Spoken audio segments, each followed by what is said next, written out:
Now, ladies and gentlemen, I would formally start the proceedings.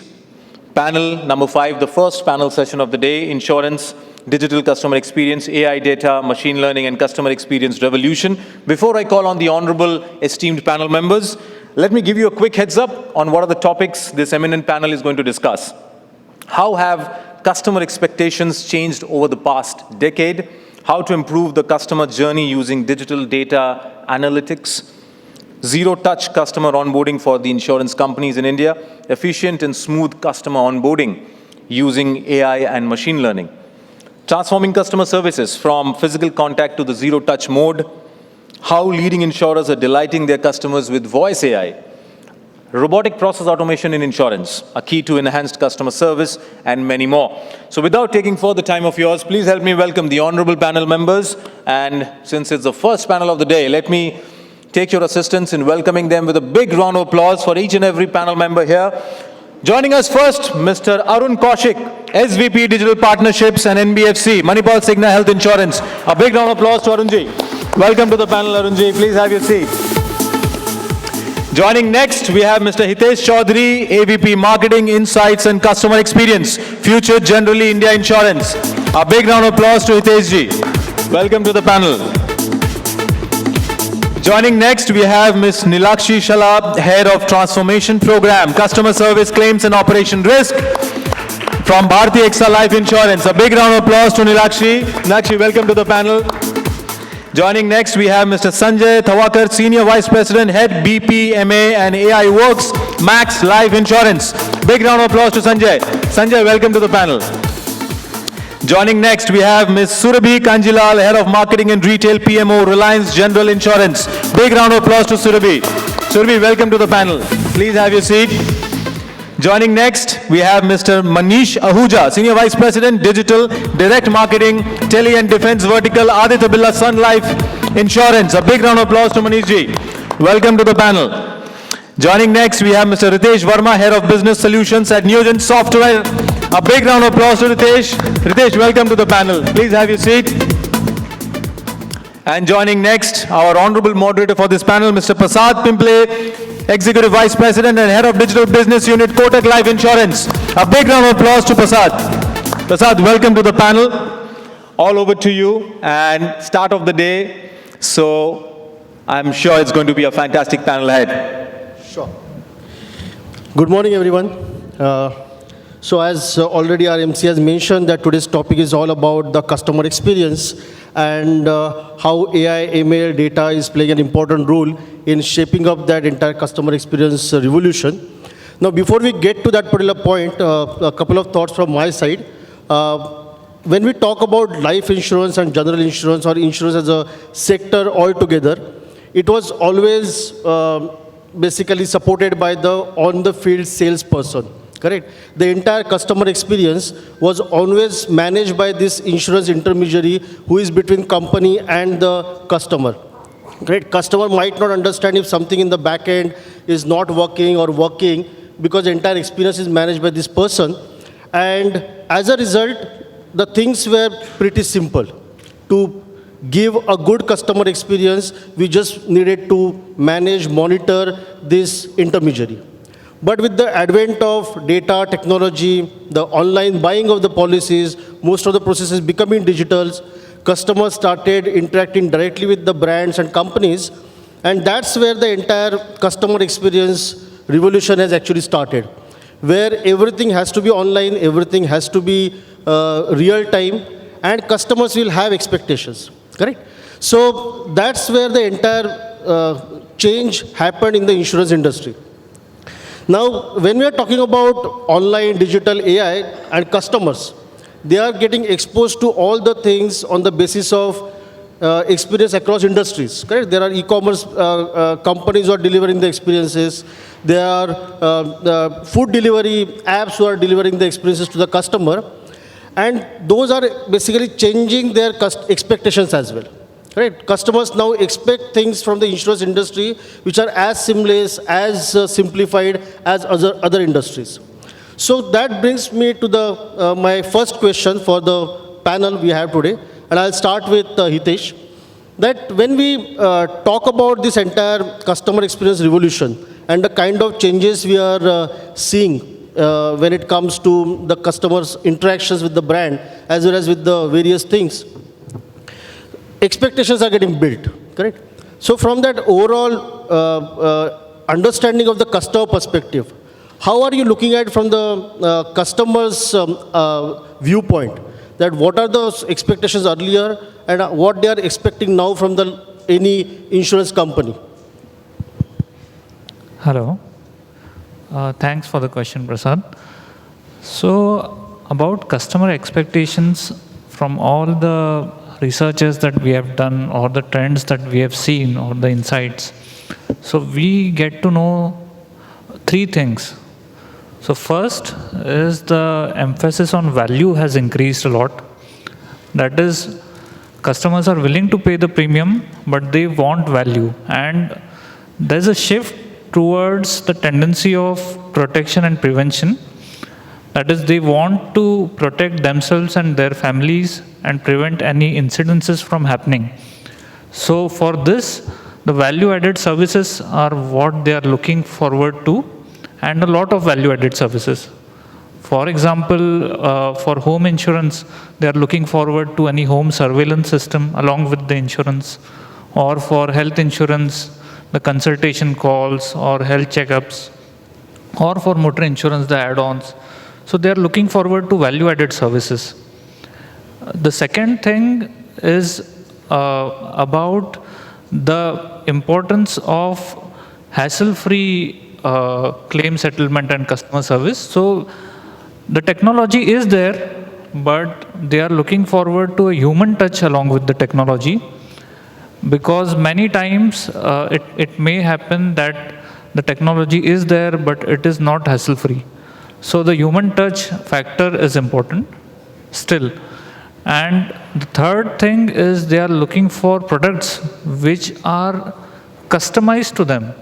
So they can pick and choose the covers that are there in that insurance and customize the product for themselves. So they want segment-specific products. So yes, these three are the customer expectations that we have seen. And also, I believe from all the data that we have seen, the insurance awareness is also very low. And second thing, those who are aware, so there are a lot of need gaps which are not yet met. So there is scope to launch a lot of innovative products which can address customers' needs. Yes, that's it from my side. Yeah. Thank you. So thanks, Hitesh. Even what you mentioned, that human touch is still very much important, and we all realize that particular part because a lot of customers still feel the need of talking to somebody, get the guidance, because insurance being insurance is not something which is really quick to understand kind of a product. So yes, definitely the human touch is important. Surabhi, just from your perspective, when you look at the Reliance General, any particular thing you have observed which is different than what Hitesh has seen?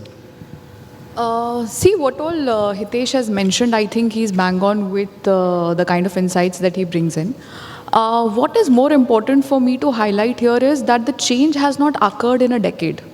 So I still remember when we were dealing with health almost some 12, 13 years back, South was a very difficult market, right? And the primary reason for South being a difficult health insurance market was because a lot of gold was dominating as savings with people, right? So people were very, very, sure about things. Ki, okay, if something comes, I have land, I have gold. And that was very important and insight for us to determine how to crack that market, right? Come to 2018-19, digital started making inroads. And trust me, digital was very, very late in the insurance sector. It was not as early as, 11 and 12 when Flipkarts and Amazons of the world started creating their setup. So when that happened, it was a very different transformation and people understanding ki, okay, something that I can come to explore, the policy bazaars of the world came into, being where discovery was made possible. But still, that concept of, it being a push category remained. When 2020 COVID-19 came, I think within a year, that change from a push to a pull category happened. Because until or pre-2020, the concept was that jab aayega tab dekhenge. That was the deal. But what 2020 made is people to experience casualties closely. And when something strikes, there is a different realization altogether that you see is not far-fetched, but it's actually very close. So when you understand the impact of something, the change occurs in mindset. And that has happened from perception. The perception of risk is what has happened now. So, and the awareness is not just in terms of health, the awareness is in terms of mitigating all sorts of risk, whether that is home insurance, whether that is business insurance. With NatCat coming in the last couple of years with so many cyclones and floods across the country, the claims of NatCat has increased, and so has the, understanding of taking business insurance, home insurance, primarily what happened in Kolkata with the cyclone. I think people have kind of realized that, okay, risk is something you can never predict and you can never determine. Better to go with an insurance policy in today's date. So that's, I think, my take on the thing. I think it's a great point. I think the risk is always there. The relation of the risk, whether it is risk of morbidity or risk of mortality in case of life insurance business, I think that awareness has definitely gone up. But I would also say that it keeps changing with the kind of environment we are currently in. Moment everything becomes good, people again go back to their earlier version, because that's how the tendency is. Nothing will happen to me kind of a tendency. But you also mentioned about an important point, Surabhi, on the lot of data being available from the digital perspective. So how that entire data and the insights what we talked about, or you and Hitesh both mentioned about, how do you end up using those insights for your the overall customer experience journey, be it at the time of doing the marketing campaigns, or be it at the time of building awareness for the customers, or in terms of managing the service expectations of the customer? How do you manage the communication with the help of data, and now with the advent of AI, Gen AI, how do you make good use of all those tools to better the customer experience? See, customer from being not knowledgeable about what insurance policy to buy to saying, I want this particular feature in my insurance policy, I think we have come a long way. And there is a spectrum of data in today's date available, specifically when I talk about general insurance. Today, I know about the person, what car he is driving, what family income he has, what kind of family is there, like, having kids, senior citizens, what kind of coverage he has. If I have a GMC policy, I will get to know the kind of coverage he has from his company. So if we have so much of plethora of data available in today's date, I think the important is how do we cohortize this data and build cross-selling better models across it. I think with use and file that IRDA has given us, it has become more and more imperative for us to determine ki, okay, this is the insight which is appearing out of the data. Let's bring a product immediately. As Hitesh mentioned about customization, I think all the products, in fact, most products in today's date have become modular in approach. You can pick and choose any feature. There was a lot of complaint, why should I pay for a larger plan when I don't need certain features? I never go out of India, I don't need a global cover. I don't plan a family, I don't need a maternity cover. So, it becomes very, very important for us to understand that the customer needs and knows what he needs. So, we need to emphasize on things which are very particular or personalized for that respective individual. Because predictive analysis has become an important aspect in hunting the customer and delivering him what he actually needs. Not just in terms of products, but also in terms of the experience. Like, for example, who owns a BMW today or has a luxurious lifestyle in a city like Bombay will have very different expectations from his health or motor insurance policy versus a person who stays in, say, Surat and has a very different lifestyle altogether. So it's not about one thing for everyone. It's about, everything for that one person, designed around him, made around him. So it's a very interesting point on the personalization and customization aspect of it. Now you have designed the product which is personalized, customized, you have a lot of insights to communicate with the customers. Then actually comes the next question, that how do we deliver that experience in the entire customer life cycle what we have, right from the policy purchase to the policy servicing to the claim processing, the entire thing. I'll start with the policy purchase journey. So, Manish, from that particular perspective, when we talk about the insurance purchase journey, I think if we ask any of the customers, a lot of hands will go up that is it very simplified, is it very easy to do a life insurance journey, understanding the kind of jargons we use as a part of our purchase journey and giving explanation to the customers, leaving it to him to interpret it or with the help of an advisor, that many a times becomes quite overwhelming for the customers, correct?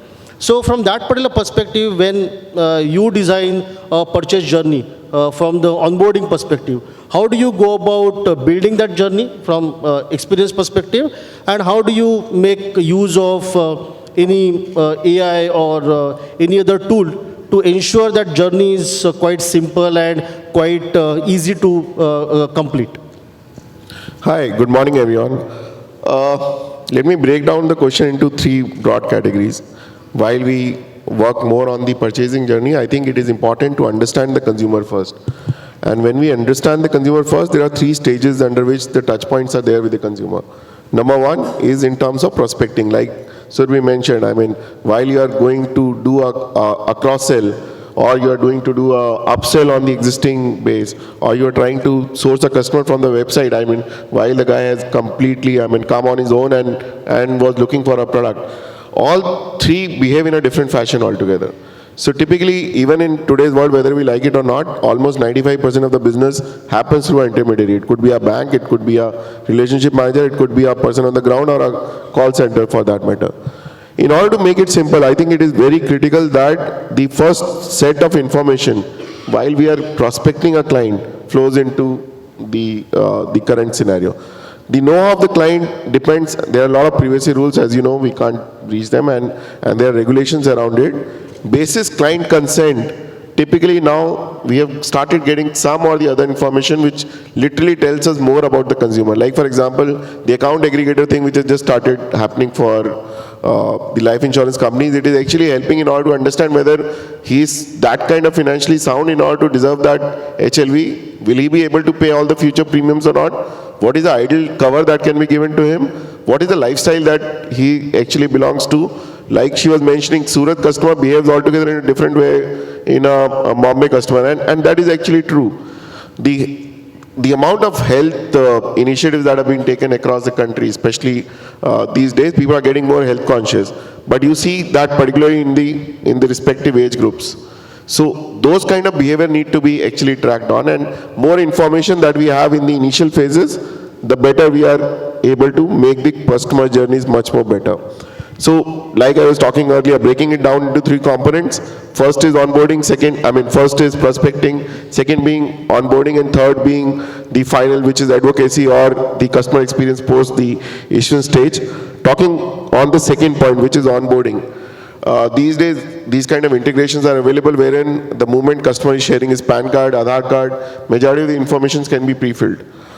Health data is still not available. So for that, we require a set of questions which need to be answered by the consumer before you actually assess the life. Depending on the cover that you have chosen, companies are ready to take risk till a certain point. Like for example, if you are paying for a term plan, say 30,000, and you want a 1 crore cover, company will definitely like to see whether you are medically fit for that cover or not. So thereby those kind of, in the current health system, are not integrated, which literally gives the information to the life insurance company. Still in the way, the progress is still not reached the stage that it used to be. But there are interesting technologies which are coming in, wherein the moment you see the face scan, you can actually see 13 parameters about the person, whether what typically could be his BP. These are the likely construct that gives the companies the information in order to assess the life. So every single stage, we want to make it as simple as possible for the client to fill in the minimum informations which are possible. And basis the data that is available from the past experience, we are trying to simplify the journeys. We are trying to make sure that the customer's hassle. Earlier, you won't imagine, everything was manual. 5 years back even, almost 60% of the business used to happen through paper and pen.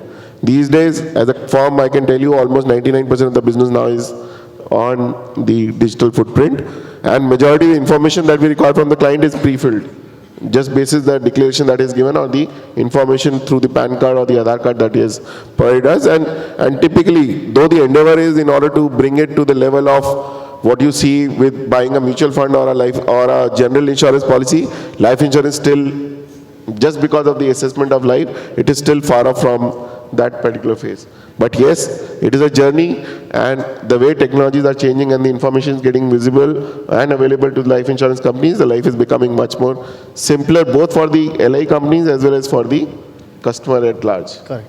I think it's a very important point, Manish, what you made from the perspective of simplification of the journey, and life insurance not being there yet in terms of delivering that entire when we talk about the zero-touch experience, we still need to have physical medicals to be done, and deliver that kind of an experience is still might be 2-3 years down the line, we might reach to that level. So now medicals have started reducing because typically companies have started taking a lot of risk on their own books, basis the previous and past data which is available. So medical by now, I mean, are not even less than, even less than 20% now, depending on the company's strategy in order to focus on a particular product line or not. Correct. So that way, it is getting much more simpler and better as we... Understood. So, taking this same question to Arun, from the perspective of all the insurtech ecosystem, or if I talk about even the insurance intermediaries who are now selling a lot of insurance products online, though he mentioned that 90-95% of the business still happens through a point of contact with the customer in form of a field sales, but I think good double-digit percentage has started happening through pure online. So how do you look at it from this entire ecosystem which is getting built, the insurtech ecosystem, as well as the companies who are selling life insurance online? How are they looking at this zero-touch customer experience concept, and how are they building it with the help of maybe automation or artificial intelligence? Okay, that's, I think that's one of the most important questions, considering the entire customer experience start with the onboarding process. Now, Prasad, traditional business models has been resilient to the digital change, but they have lately started experiencing a lot of pressure from the digital process and the customer demands.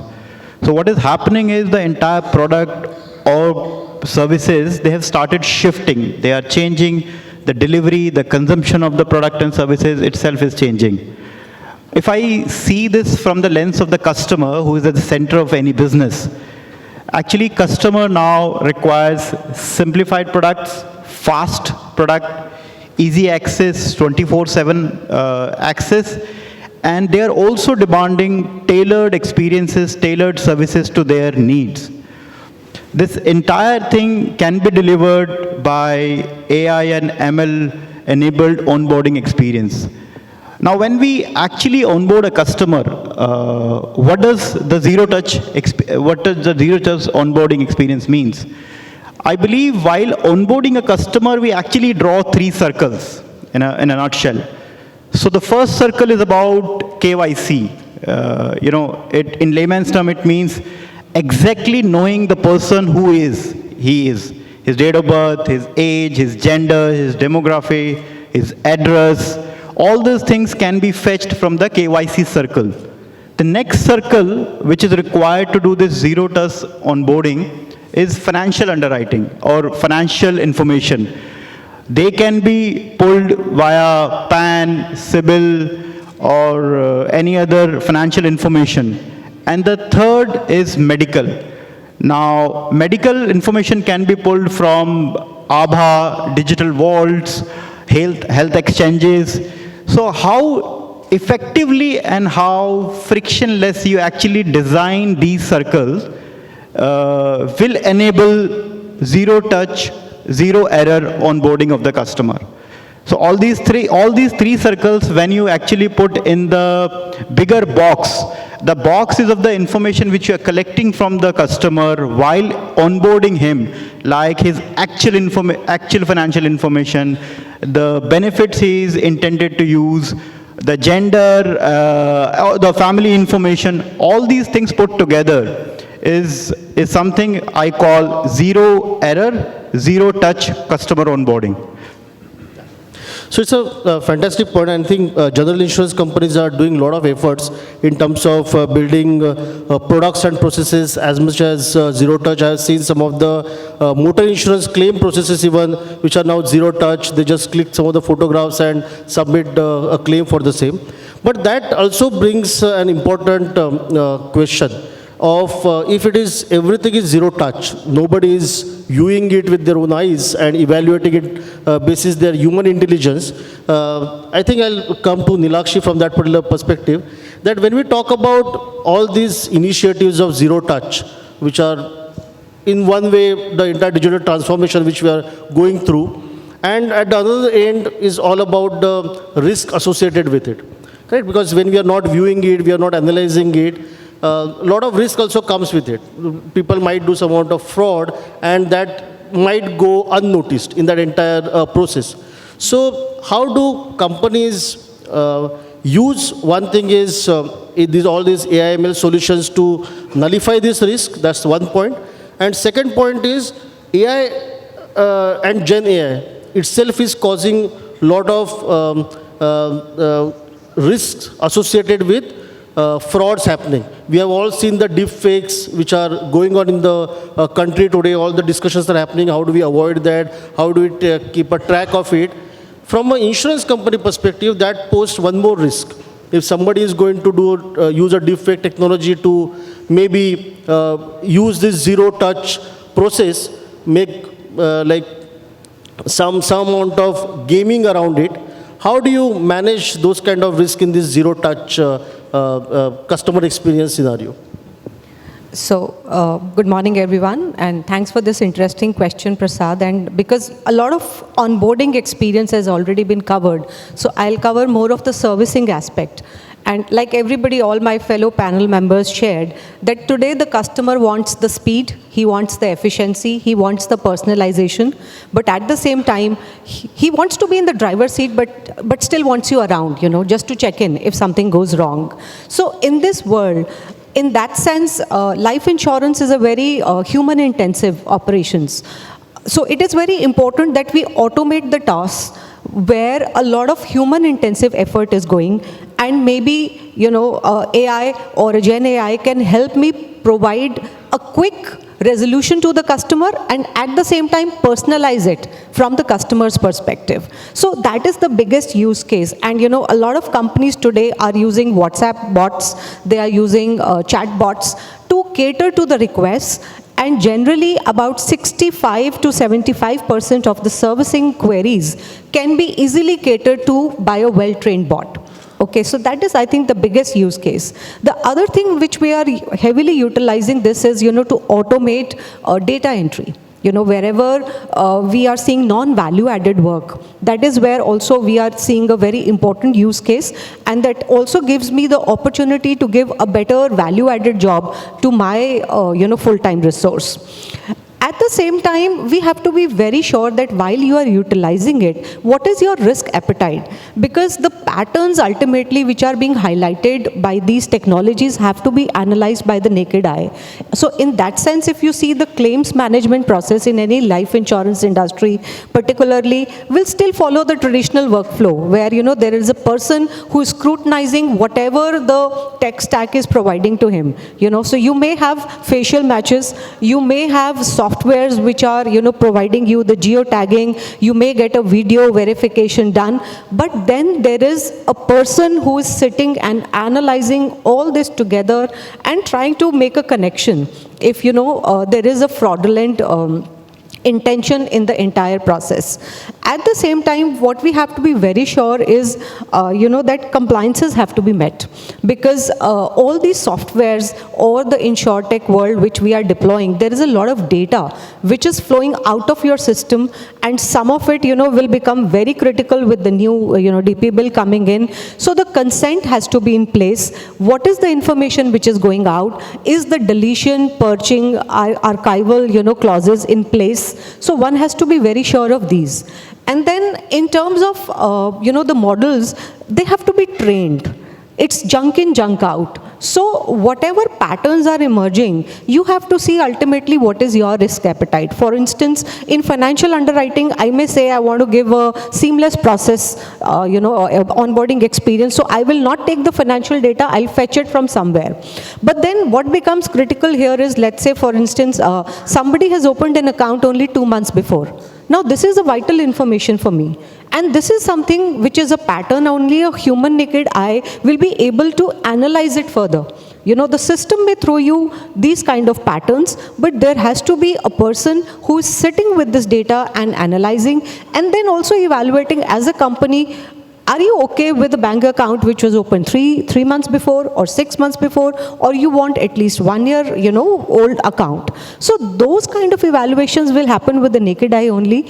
The systems can, the AI stack or the predictive modeling that we do, ultimately somebody has to feed in the data in these systems, whatever patterns you're realizing. So to that extent, these are important enablers. These are your support. These are, a tech stack which is being provided to you to give an excellent data pattern. But how to use that pattern, how to analyze that pattern still remains with the human naked eye. Understood. So whatever data is getting collected, whatever AI ML you are using for onboarding service, predictive model on top of it and collated by a human to get insights out of it and take the corrective action.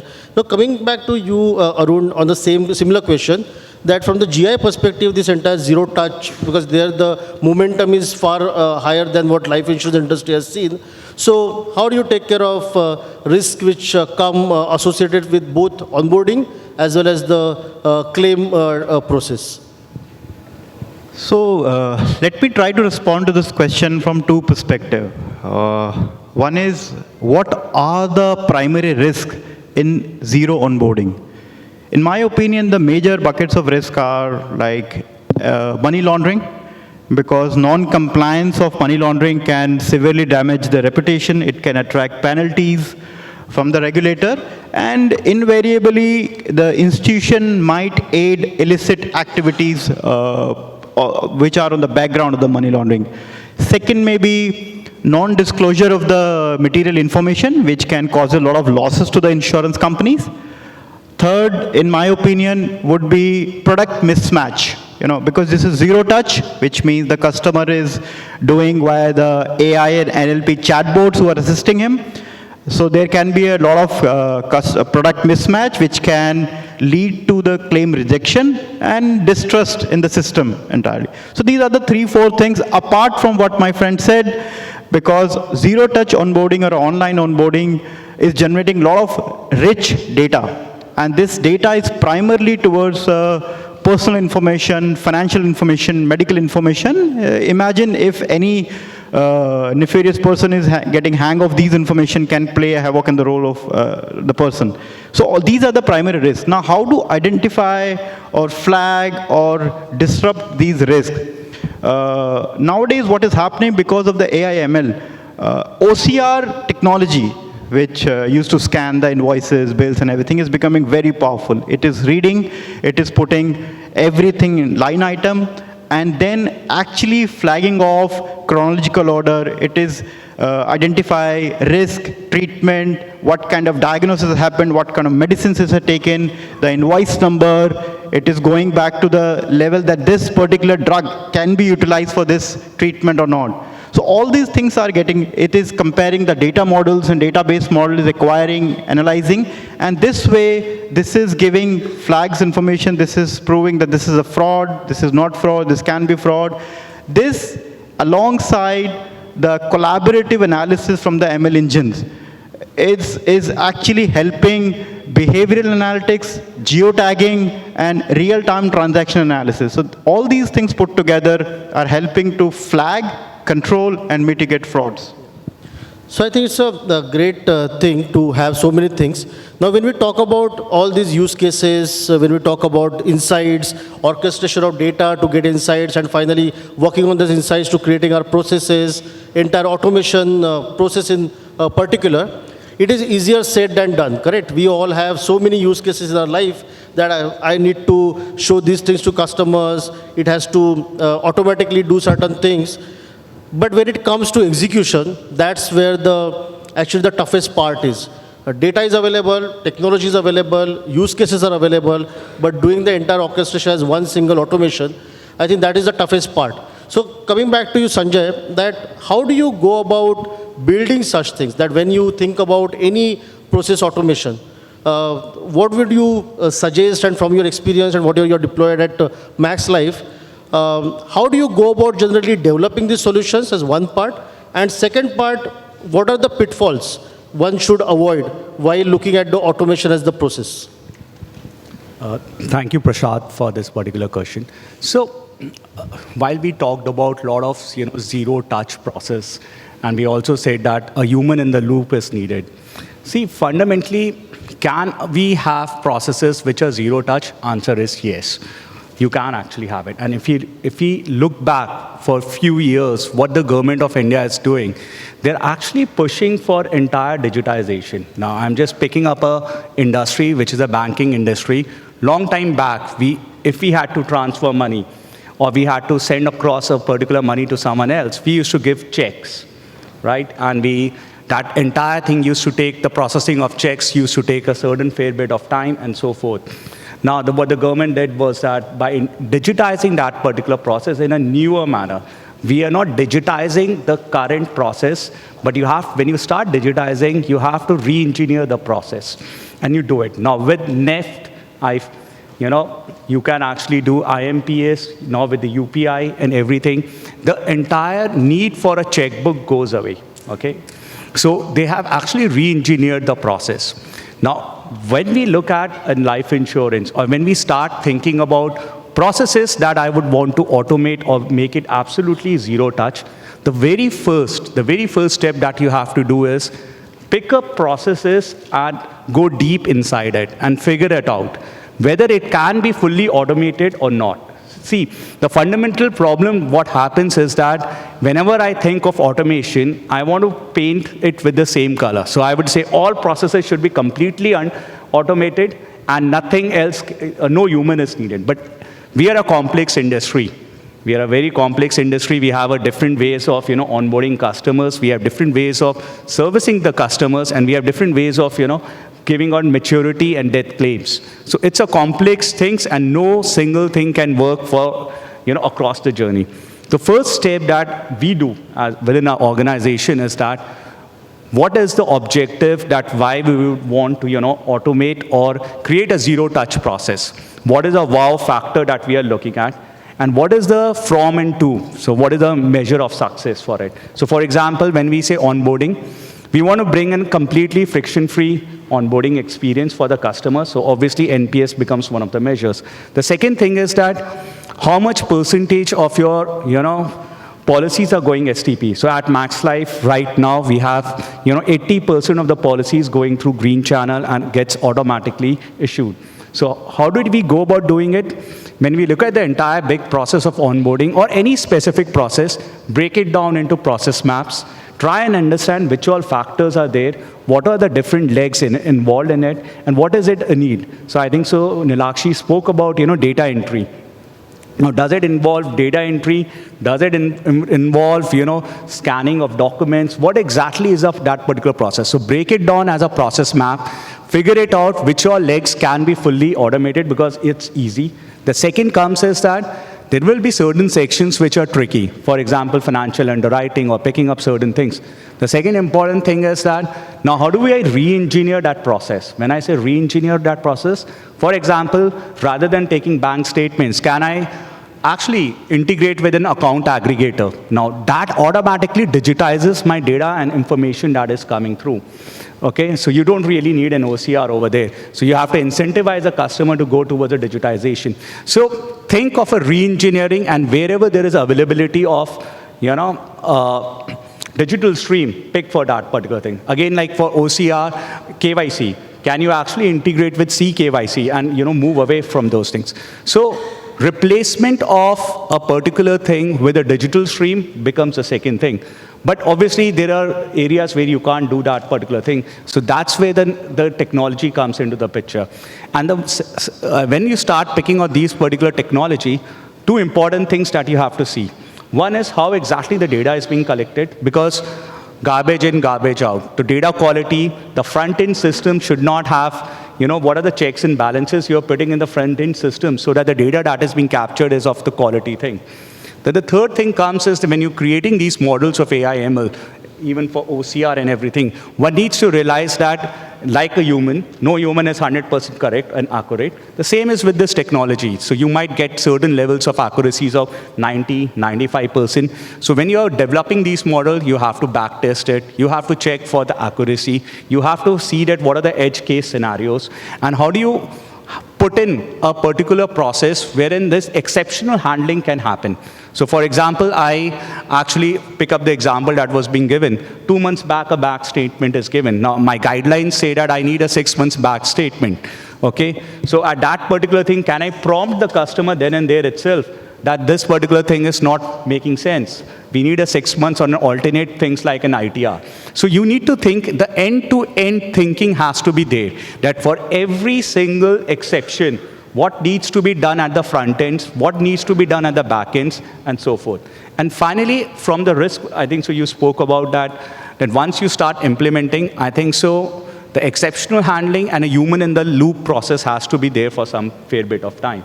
Which means that anytime you have to continuously monitor these solutions, you have to keep on checking every month that the accuracy levels are good enough or not, and keep tweaking the system till you achieve that particular thing. Till that time, can I remove all the humans? Answer is no. But the idea to look at it is augmentation rather than actually looking at it from a perspective of replacement. I think it's a great point, that it's more of a augmentation than a replacement. Now, Hitesh, coming back to you. In this panel, I think you are the only person who is actually building this thing, correct? We all have use cases, we have created them, we have processes which we have designed, but finally technology has to come into the picture and deploy it, correct? And as a technology company, you must have seen this entire automation happening across the industries. It's not limited to just insurance industries, where we are currently predominantly having the use cases and views. So how do you look at it from that particular perspective, that when it comes to bringing new things from the AI, ML perspective to the insurance industries, which you might have tried somewhere else, how do you look at building that technology ecosystem, even for onboarding, for customer servicing, as well as claim processing? How do you look at it? And I also add one more question on top of it. There is a lot of talk today in terms of voice-based AI, correct? Where people are saying that when it comes to human-based voice interactions, the consistency might get compromised sometimes. There is a difference between performance of person A versus person B. Morning calls are more energetic as compared to evening calls because of the fatigue which sets in into the people. So how do you look at voice AI from the technology perspective? Can it really replace human beings, or what Sanjay mentioned, it will be just enablement for the human beings? Thank you, Prasad. I think from an overall thing, why it's a lot of things have been done in parallel industries. Banking had been one of the few who started first and has relatively more money to experiment with. So, after all, they print money. So, but at the end of the day, why it's so different for insurance industry at the moment is because of so much of impetus from the government itself. The Vision 2047 Insurance for All kind of brings in a lot of energy into the overall fundamental of doing business. So 3 fundamentals that we truly believe in and work towards, it's that insurance industry is very, very dynamic at the moment, and it needs to be catered to. Second, each individual is different.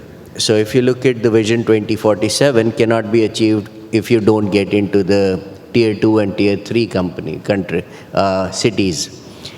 At one end, you have the millennials who want instant gratification. At the other end, there are people like probably me and my dad, who are slightly older, but want someone to assist them. So the bottom line is that both the places, people don't know what they want.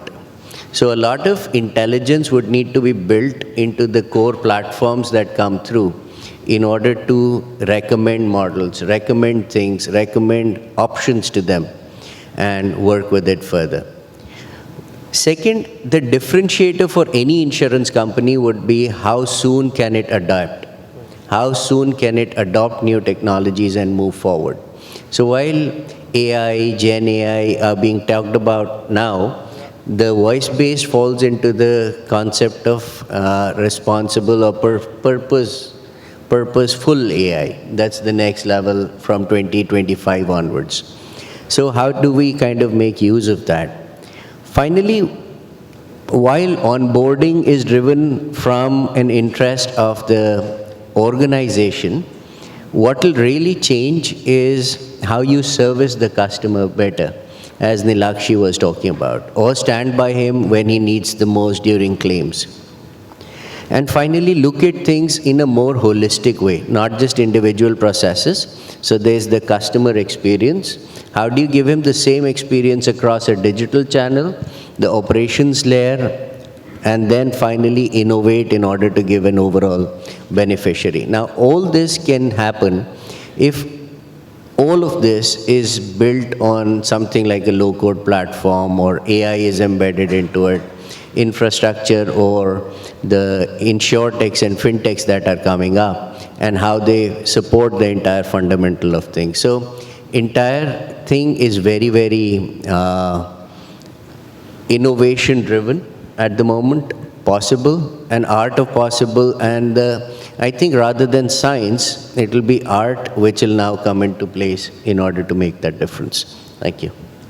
Yeah, so I think last question, and I think I'll pose it to all the panel members, that we have talked about multiple things, multiple use cases, and technology to support it.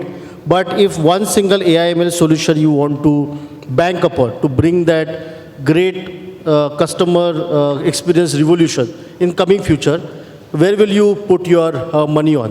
So Arun, I'll just start with you. Just one single sentence where you can talk about it. So I believe AI and ML-powered amalgamation of the form and the function. Form means customer for me, and function probably means the value of the business. So how well they can be amalgamated. Yeah, great. Hitesh?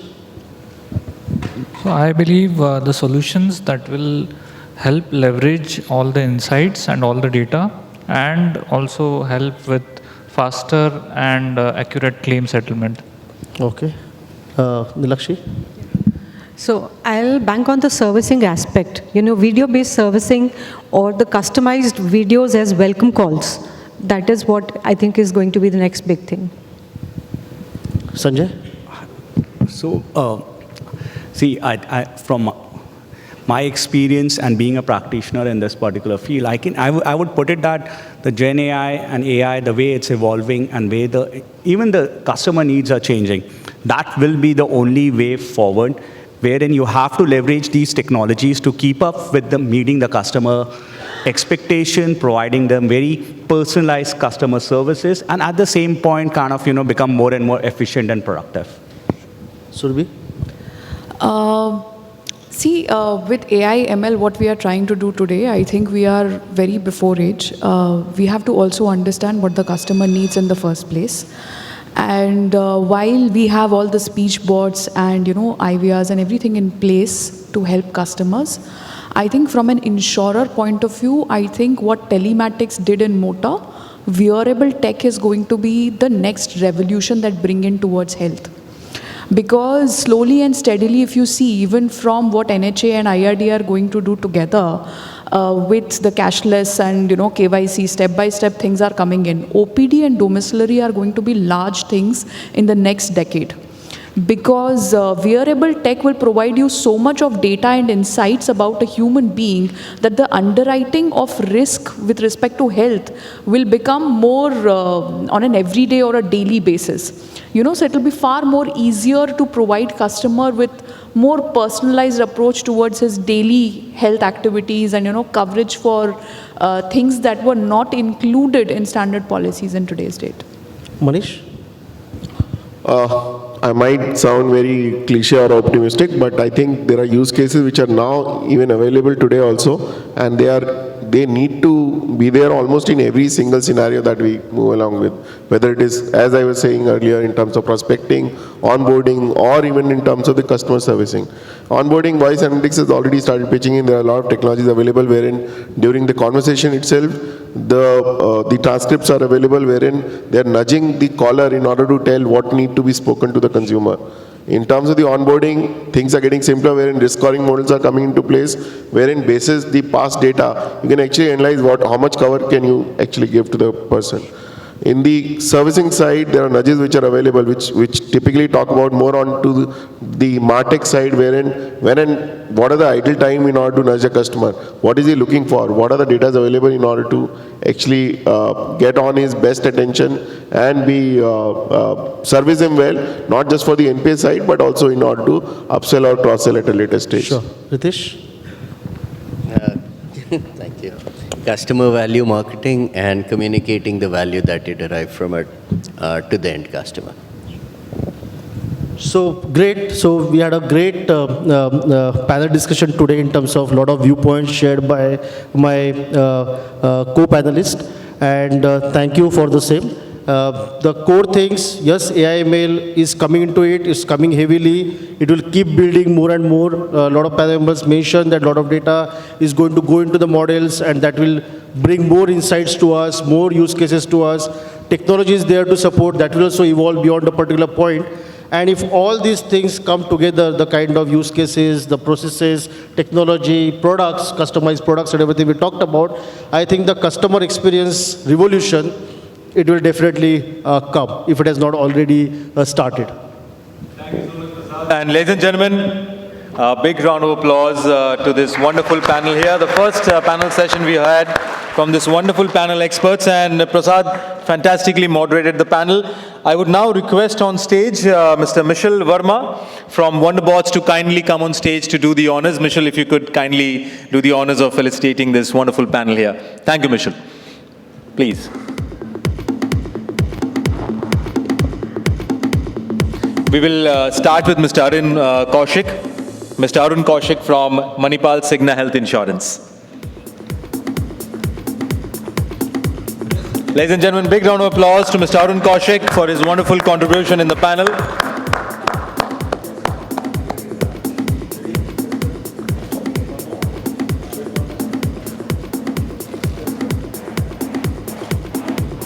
Moving next to Mr. Hitesh Chaudhari from Generali India Insurance. Big round of applause, ladies and gentlemen, for Mr. Hitesh Chaudhari for his wonderful contribution in the panel session.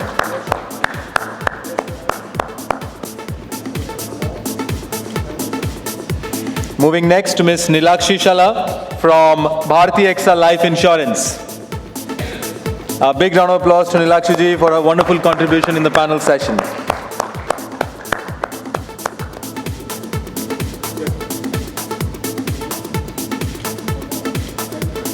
Moving next to Mr. Sanjay Thawakar from Max Life Insurance.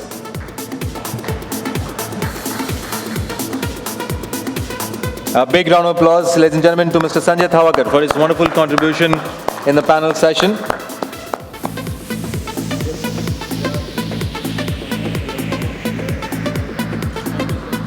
Moving next to Ms. Surabhi Kanjilal from Reliance General Insurance. A big round of applause, ladies and gentlemen, to Ms. Surabhi Kanjilal for a wonderful contribution in the panel session.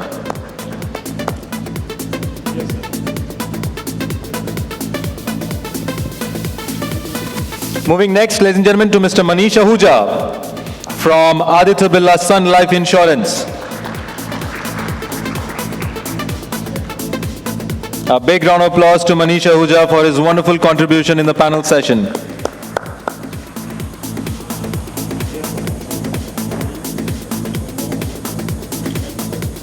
Moving next to Mr. Hitesh Verma from Neogen Software.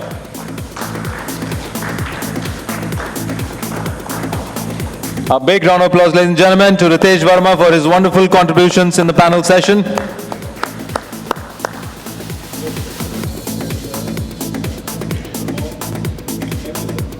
And now, ladies and gentlemen, our honorable panel moderator, Mr. Prasad Pimple from Kotak Life Insurance. A big round of applause to Prasad for wonderfully moderating this panel session of experts today.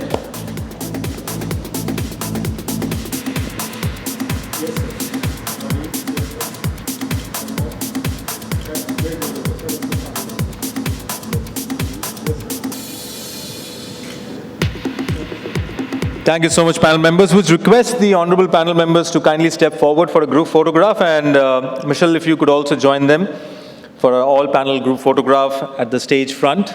Ladies and gentlemen, can we have another big round of applause for this wonderful panel on insurance, digital customer experience, AI data, ML, and the customer experience revolution. That was the first panel session of the day and wonderfully moderated by Mr. Prasad Pimple from Kotak Life Insurance. And a big thank you to all the esteemed panel members, Prasad, and a big thank you to Michelle for the felicitations as well. Thank you to all the panel members.